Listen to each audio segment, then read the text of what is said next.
The Graham stain is the most widely employed staining method in microbiology. It is a differential stain because it divides bacteria into two classes, gram-positive and gram-negative. In the first step of the Graham stain procedure, cells from a fresh culture are transferred to a clean slide and allowed to dry.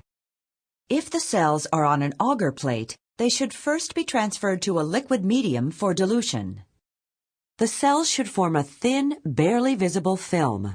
This can be achieved by smearing cells obtained from the surface of an agar medium or from a liquid culture. Fresh cultures must be used because as cells age, they lose their ability to retain the stain. The cells are then fixed to the slide by passing slightly above the flame of a Bunsen burner.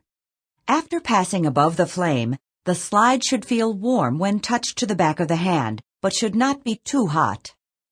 The fixed cells are then stained with the basic dye, crystal violet, for 30 to 40 seconds. The slide is then rinsed with water to remove excess stain.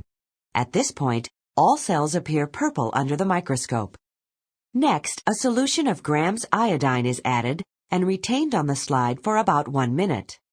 The iodine combines with the crystal violet to form a di-iodine complex, thereby decreasing its solubility within the cell. At this point, the cells still appear purple.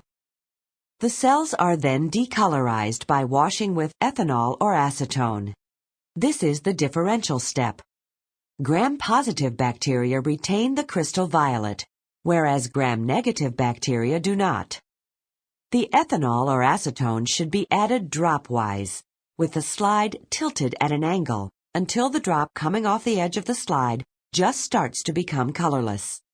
Even gram-positive cells can lose the crystal violet iodine complex during prolonged excessive decoloration. Excess ethanol is then washed off with water.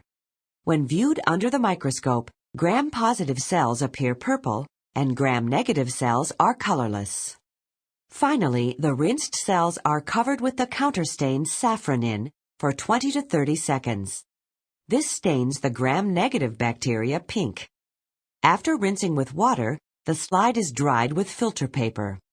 When viewed microscopically, the gram-positive bacteria are purple and the gram-negative bacteria are pink. Generally, the Graham stain correlates with the cell wall structure among the bacteria. The ethanol is thought to shrink the thick peptidoglycan in gram-positive cells, thus retaining the dye.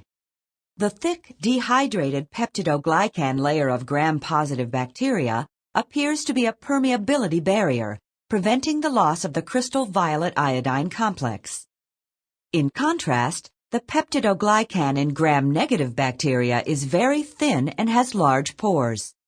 Ethanol may extract lipids and increase the porosity, thus removing the crystal violet iodine complex.